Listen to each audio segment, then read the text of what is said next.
찬송가 352장입니다. 352장.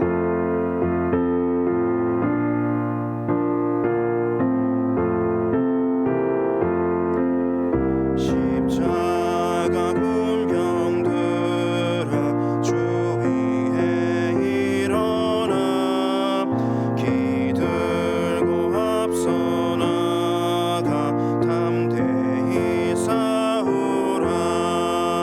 주께서 승전하고 영광을 얻도록 그 군대 거느리사 이기게 하시네. 십자가 군병들아 주 위에 일어나 그 나팔 소리 듣고 곧 나가 싸우라. 수 없는 원수 앞에 주 따라갈 때에 주 예수 힘을 주사 강하게 하시네. 십자가 군병들아 주 위에 일어나 내 힘이 부족하니 주 권능 믿으라. 복음의 갑주 입고 늘 기도하면서 너 맡은 자리에서 충성을 다하라. 십자가 군병들아 주 위에 일어나 이 날에 접전하고 곧게가 부르라. 승전한 군사들은 영생을 얻으며 영광의 주와 함께 왕노릇하리라.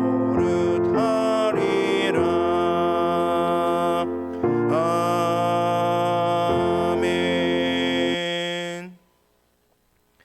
오늘 우리에게 주신 하나님 말씀은 여호수아 18장 1절에서 28절입니다. 여호수아 18장 1절에서 28절 말씀, 구약 355쪽입니다. 제가 말씀을 받들어 읽겠습니다. 이스라엘 자손의 온 회중이 실로에 모여서 거기에 회막을 세웠으며 그 땅은 그들 앞에서 돌아와 정복되었더라. 그러나 이스라엘 자손 중에 그 기업의 분배를 받지 못한 자가 아직도 7지파라. 여호수아가 이스라엘 자손에게 이르되 너희가 너희 조상의 하나님 여호와께서 너희에게 주신 땅을 점령하러 가기를 어느 때까지 지체하겠느냐. 너희는 각 지파에 3사람씩 선정하라. 내가 그들을 보내리니 그들은 일어나서 그 땅에 두루 다니며 그들의 기업에 따라 그 땅을 그려가지고 내게로 돌아올 것이라. 그들이 그 땅을 7부분으로 나누되 유다는 남쪽 자기 지역에 있고 요셉의 족속은 북쪽에 있는 그들의 지역에 있으니 그 땅을 7부분으로 그려서 이곳 내게로 가져오라. 그러면 내가 여기서 너희를 위하여 우리 하나님 여호와 앞에서 제비를 뽑으리라. 레위 사람은 너희 중에 분깃이 없나니 여호와의 제사장 직분이 그들의 기업이 됨이며 갓과 르우벤과 므낫세 반지파는 유단 저편 동쪽에서 이미 기업을 받았나니 이는 여호와의 종 모세가 그들에게 준 것이니라 하더라. 그 사람들이 일어나 떠나니 여호수아가 그 땅을 그리러 가는 사람들에게 명령하여 이르되 가서 그 땅으로 두루 다니며 그것을 그려가지고 내게로 돌아오라. 내가 여기 실로의 여호와 앞에서 너희를 위하여 제비를 뽑으리라 하니 그 사람들이 가서 그 땅으로 두루 다니며 성읍들을 따라서 7부분으로 책에 그려서 실로 진영에 돌아와 여호수아에게 나오니 여호수아가 그들을 위하여 실로의 여호와 앞에서 제비를 뽑고 그가 거기서 이스라엘 자손의 분파대로 그 땅을 분배하였더라. 베냐민 자손 지파를 위하여 그들의 가족대로 제비를 뽑았으니 그 제비 뽑은 땅의 경계는 유다 자손과 요셉 자손의 중간이라.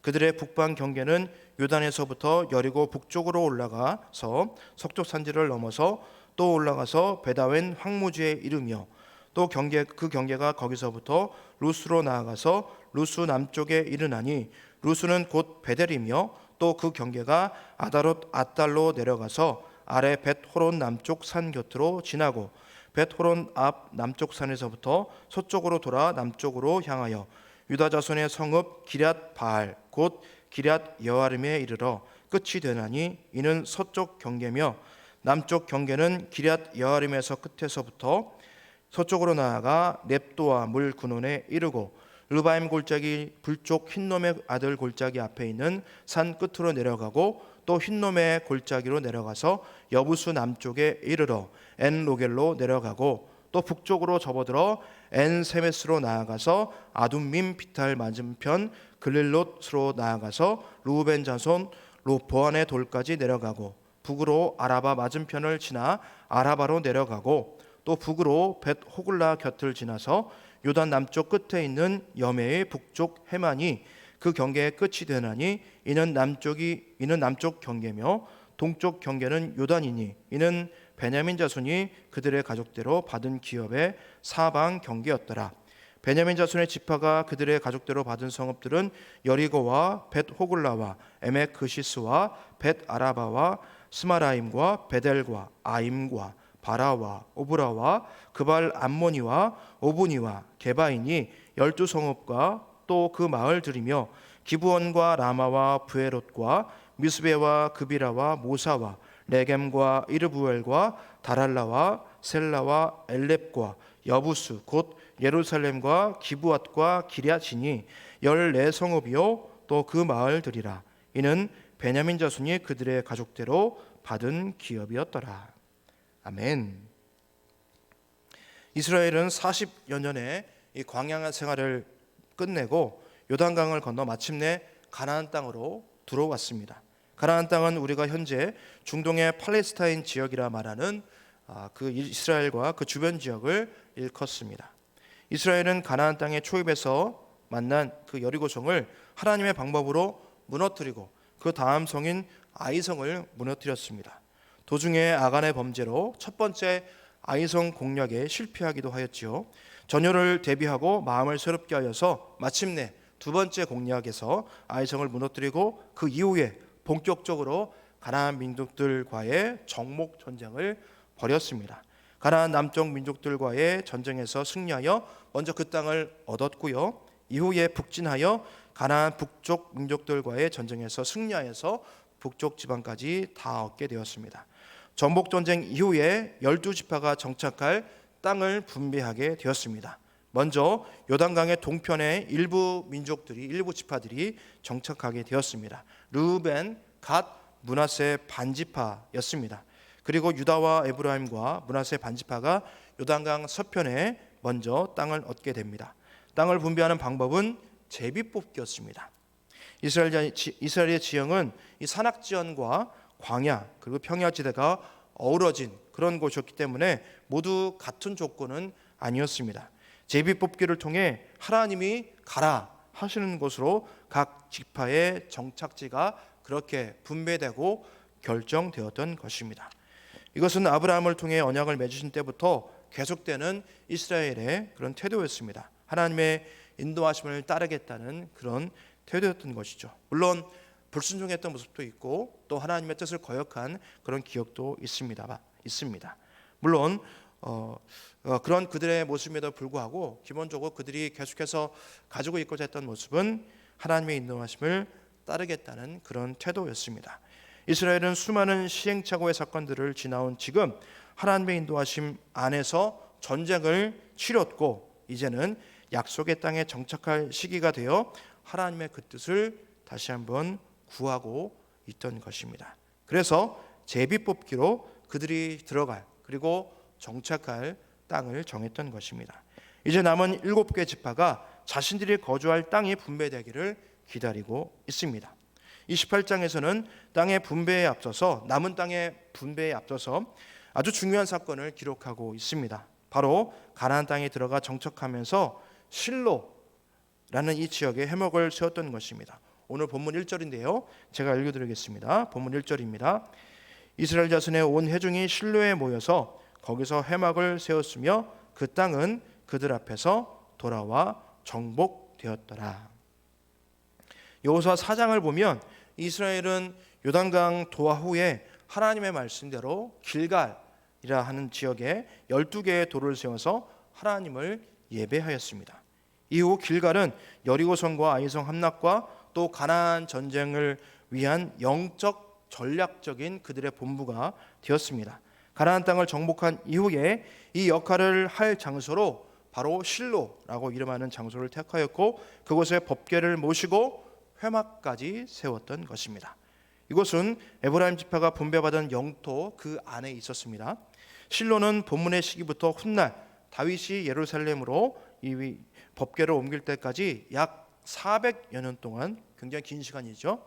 이 시간 동안 이스라엘의 영적, 군사적 그리고 전략적 본부 역할을 하게 됩니다. 이스라엘은 광야 시절부터 전쟁을 수행할 때와 또 이동할 때 항상 법궤를 행렬의 맨 앞에 두고 하나님의 인도하심을 구하고 그것을 따랐습니다. 이동 중에 잠시 머물게 되는 장소에서는 12지파가 법궤를 그 중앙에 두고 둘러싼 채로 진을 꾸렸습니다. 법궤는 이스라엘의 신앙의 중심이었고 그들의 길잡이였습니다. 이제 이 법궤를 보관할 회막을 가나안 땅에 들어와서 처음으로 마련하게 된 것입니다. 이곳은 온 이스라엘이 하나님과 만나고 또 그의 인도하심을 구하고 하나님께 온전한 제사를 올려드리는 장소가 될 예정이었습니다. 그리고 이스라엘은 바로 이곳 실로에서 남은 7개 지파의 영토 분배를 위한 제비뽑기를 실행하였습니다. 실로에서 제비뽑기를 하였다는 것, 이 얘기는 이스라엘의 땅 분배가 하나님 앞에서 그리고 하나님의 뜻을 따라 이루어지는 것으로 그것을 상징적으로 드러낸다 할 수 있겠습니다. 이스라엘은 하나님 앞에서 그리고 하나님의 뜻을 따라 남은 7개 지파의 영토를 분배하고자 하였습니다. 이 얘기가 이전에 이미 이루어진 5개 지파의 영토 분배를 위한 제비뽑기가 인간적으로 행해졌다는 것은 아닙니다. 그것도 물론 하나님 안에서 그리고 하나님의 뜻과 인도하심을 따라 행해진 사건입니다. 다만 이 새로이 만들어진 이 실로의 회막에서 행해졌는지 아닌지 그 차이만 있을 뿐입니다. 이렇게 영토 분배 중에 여호수아가 이스라엘을 책망하게 되는 그런 사건을 우리가 또 마주하게 되는데요. 본문 2절과 3절 말씀입니다. 제가 읽어드리겠습니다. 그러나 이스라엘 자손 중에 그 기업의 분배를 받지 못한 자가 아직도 7지파라. 여호수아가 이스라엘 자손에게 이르되 너희가 너희 조상의 하나님 여호와께서 너에게 주신 땅을 점령하러 가기를 어느 때까지 지체하겠느냐. 영토 분배를 위한 준비가 다 되었는데 앞선 5개 지파의 분배 이후에 이 작업이 지체되고 있었던 것 같습니다. 왜일까요? 지파 지도자들 안에서 어디가 더 좋은 땅인가, 어디가 더 살기에 용이한 장소인가 하는 그런 인간적인 좌고우면이 끼어들었기 때문입니다. 인간적인 마음이 하나님의 뜻과 인도하심을 따라 들어가고자 하는 그 마음을 잡아버렸던 것입니다. 남은 땅들이 정착에 적합한 땅만 있었던 것은 아니고 황량한 광야와 또 험악한 산악지대도 있었기 때문에 조금 더 좋은 땅을 분배받기를 원하는 그 열망이 그렇게 지체되기에 이르렀던 것입니다. 좀 더 정착하며 살기에 유리한 것을 찾기 위한 고민이, 인간적인 고민이 계속해서 찾아왔던 것입니다. 그런데 문제는 이 고민이 하나님의 뜻과 인도하심을 거스리려고 하는 지점까지 이르렀다는데 그 문제가 있습니다. 하나님의 뜻을 따라 그리고 그분의 인도하심을 따라 가나안까지 당도하였고 수많은 전쟁까지 치렀고 이제 거주할 땅을 찾는 이 마지막 단계에서 그런 마음이 들어오게 된 것이, 그들의 마음 안에 자리 잡히게 된 것이 참 가슴 아프게 느껴집니다. 실은 우리도 이런 모습으로 살고 있을 때가 있습니다. 하나님의 뜻과 또 그 인도하심을 구하지만 인간적인 고민과 함께 그것을 구하는 바로 그러한 때입니다. 아직 인간적인 고민만 앞서고 그 뒤에 하나님의 뜻과 인도하심이 있는지도 모릅니다. 땅 분배를 지체했던 7개 지파의 마음이 바로 지금 우리의